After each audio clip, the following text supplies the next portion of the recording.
Praise the lord. అందరూ బాగున్నారండి? ఒక చిన్న మాట చెప్తాను. మనం ప్రతిరోజు కూడా మన కుటుంబాల కోసం మనం ప్రార్థన చేస్తున్నాం కదా. మనం చేసే చేతి కష్టార్జితాన్ని ఆశీర్వదించమని, మనం చేసే ఉద్యోగాన్ని ఆశీర్వదించమని, మన బిడ్డల్ని ఆశీర్వదించమని, అన్ని విషయాల్లో మనల్ని ఆశీర్వదించమని మనం ప్రతి ఒక్కరం ప్రార్థన చేస్తున్నాం. మీరు చేస్తున్నారు, నేను చేస్తున్నాను.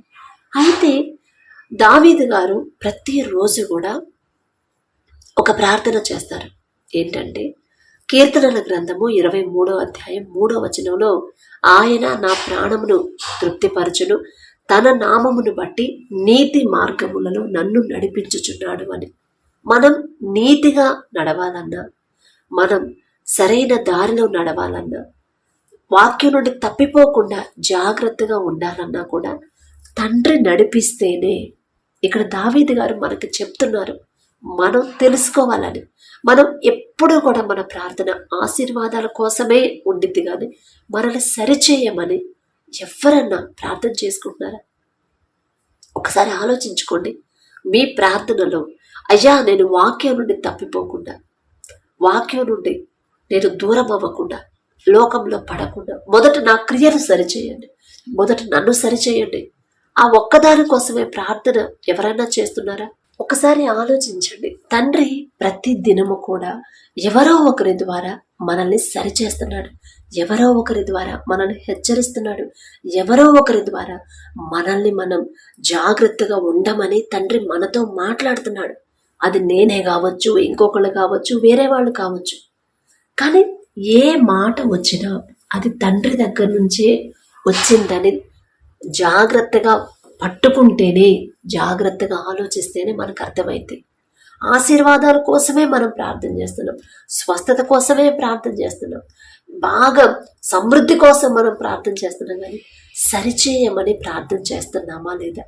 సరిచేయండి అనే మాట చాలా చాలా ఇంపార్టెంట్ అండి. ఎందుకంటే వాక్యం ప్రకారం నడిస్తేనే దేవుని ఆశీర్వాదం. మనం నడిస్తే చాలు, ఆశీర్వాదాన్ని మనం అడగక్కర్లేదు. ఖచ్చితంగా తండ్రి మనల్ని ఆశీర్వదించకుండా ఉండలేడు తండ్రి. ఎందుకంటే తండ్రి మాట చొప్పున మనం నడుచుకుంటున్నాం కదా. మనం చెప్పిన మాట మన పిల్లలు జాగ్రత్తగా ప్రతి మాటకి లోబడ్డారండి.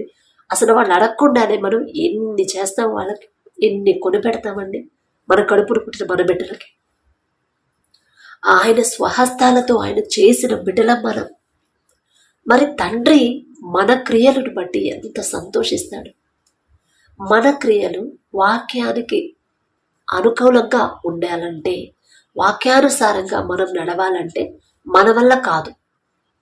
మనకున్న బలహీనతలు మనకు తెలుసు, మనకున్న శక్తి, మన బలము, మన తెలివి, ఈ లోక జ్ఞానం మన అస్సలు సరిపోదు మనల్ని సరిగ్గా వాక్యం ప్రకారం నడిపించాలంటే. కానీ ఎవరు నడిపించగలరని దావీదు గారు కనుక్కున్నారు, దావీదు గారు తెలుసుకున్నారు. అంటే నా తండ్రే, నా తండ్రి యెహోవాయే నన్ను నడిపించేది. నన్ను ఏ మార్గంలో నడిపిస్తాడు? నా తండ్రి నీతి మార్గములలో నా తండ్రి మాత్రమే నన్ను నడిపించగలడు. నాకున్న ఈ లోక జ్ఞానం, నాకున్న ఈ సైన్యం, నాకున్న నా కుటుంబం ఎవ్వరూ కూడా నన్ను నీతి మార్గంలో నడిపించలేరు అని దావీదు గారు తెలుసుకుని మన కోసం తండ్రి అందులో రాపించి పెట్టాడు. మనం కూడా తెలుసుకోవాలని. ఆలోచించండి. ఆశీర్వాదాల కోసం ప్రార్థన చేయొద్దు, సరిచేయమని ప్రార్థన చేద్దాం. ప్రతిరోజు సరిచేయ్యా, సరిచేయ్యా. మనం ఎంత అడిగితే తండ్రి అంతగా స్పందిస్తాడండి. మనస్ఫూర్తిగా మనం అడిగితే వెంటనే జవాబు వచ్చింది.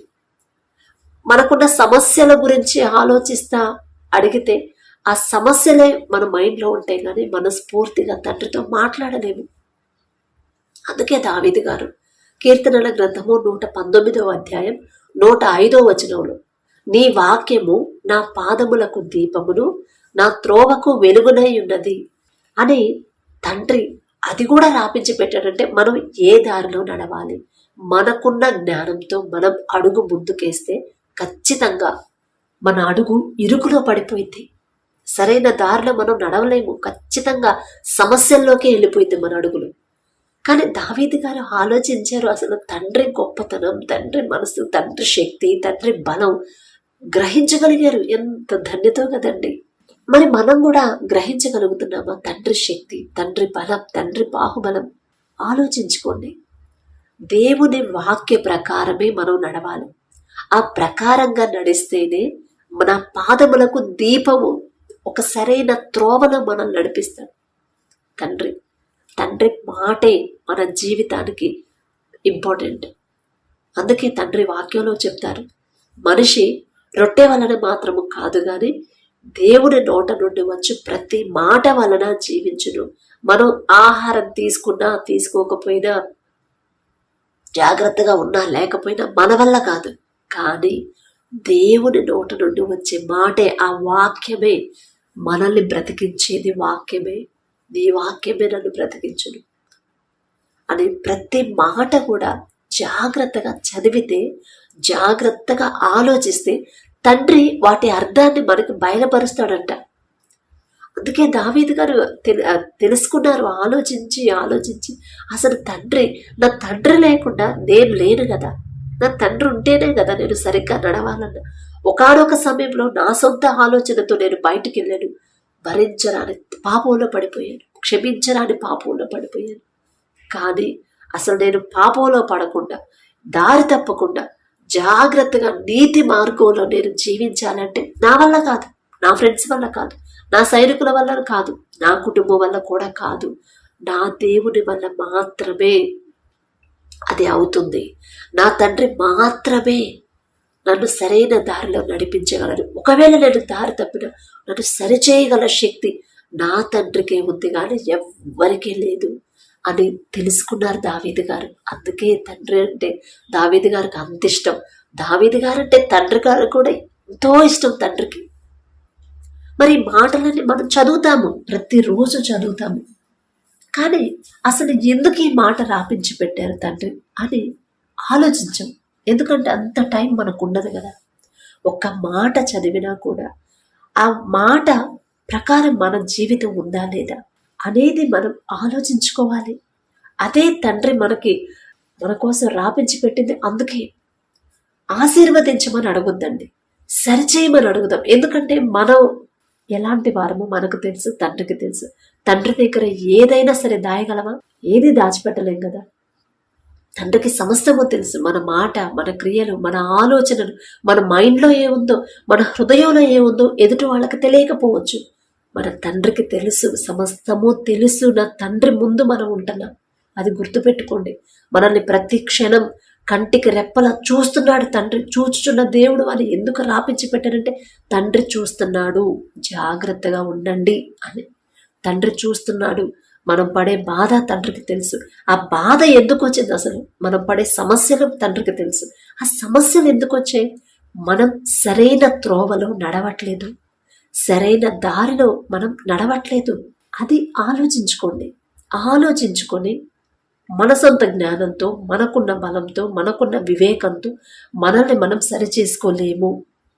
అది ఎవరు మనల్ని సరిచేయగలరంటే తండ్రే. నీ స్వబుద్ధిని ఆధారం చేసుకోవద్దు. నీ ప్రవర్తన అంతటిలో ఆయనకు అప్పగించు. ఆయన అధికారానికి నువ్వు ఒప్పుకో, ఆయనకు అప్పగించి నువ్వు జీవించు అని ప్రతి మాట కూడా తండ్రి రాపించి పెట్టాడు.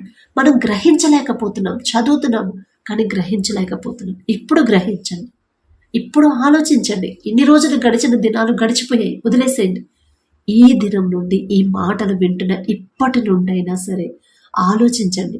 స్వస్థత కొరకు మనం ప్రార్థిస్తున్నాం, ఇంట్లో లోటుపాట్ల కొరకు మనం ప్రార్థన చేస్తున్నాం, మనం ఆశీర్వాదాల కొరకు, మన ఉద్యోగాన్ని ఆశీర్వదించమని, సమృద్ధిని కలిగించమని, నలుగురిలో నవ్వుల పాలు కాకుండా నలుగురిలో నిలబెట్టమని, పైకెత్తమని ప్రార్థన చేస్తున్నాం. కానీ సరిచేయమని ప్రార్థన చేసుకుంటున్నామా లేదా? రెండు మాటలు కాదండి.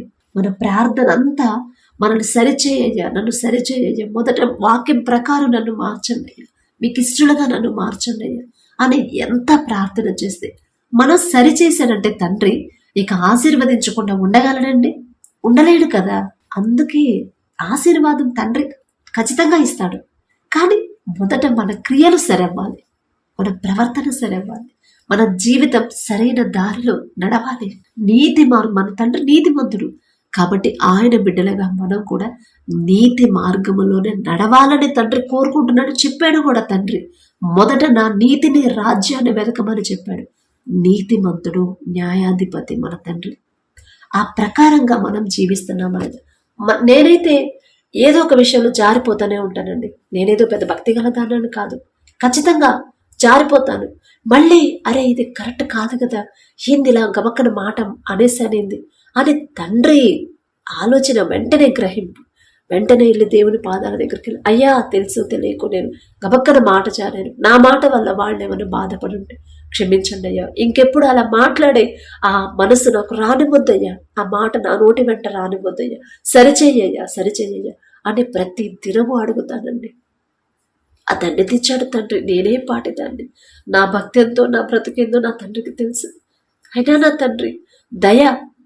అందుకే ప్రతి ఒక్కరు ఈ మాటలు కరెక్టే అని మీకు అనిపిస్తే మీకు తెలిసిన వాళ్ళందరికీ పంపించండి.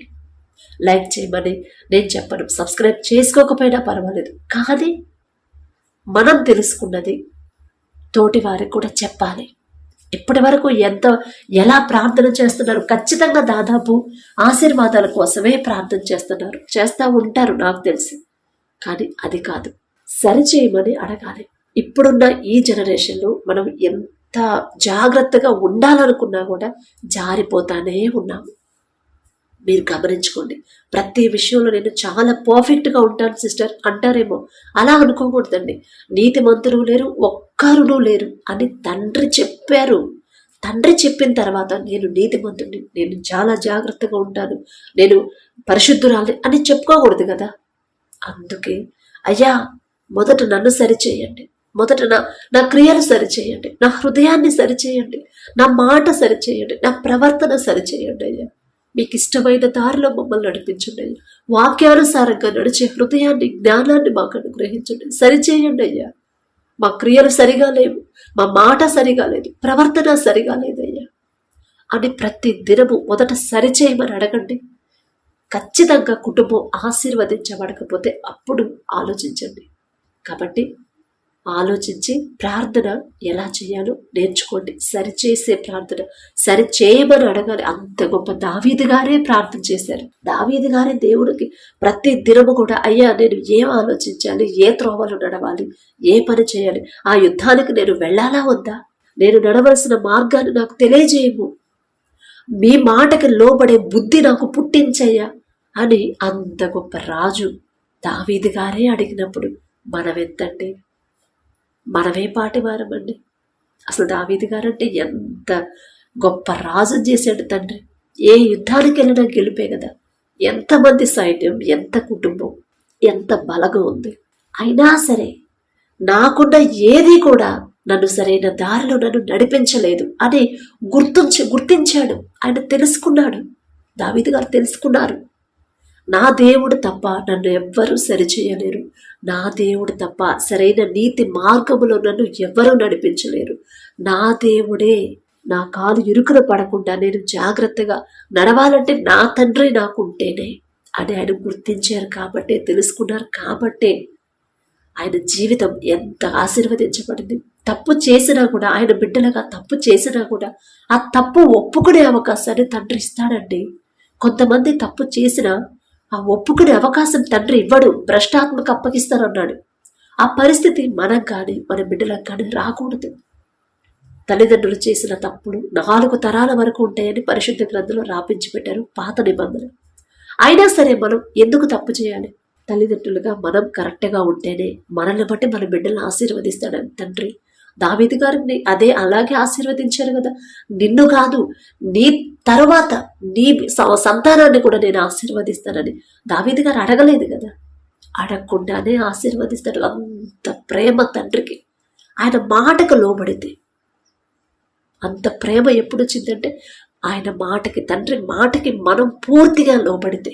అందుకే అయ్యా నేను పూర్తిగా నా అంతట నేను లోబడలేను, నా అంతట నేను సరిగా ఉండలేను, కానీ సరైన దారిలో నడిపించగల శక్తి మీకు మాత్రమే ఉంది, నన్ను సరిచేయగల శక్తి మీకు మాత్రమే ఉందయ్యా, మీరు మాత్రమే నన్ను సరిచేయగలరు అని దావీదు గారు ప్రార్థన చేశారు. దేవుని ఆశీర్వాదాలు పొందుకున్నారు.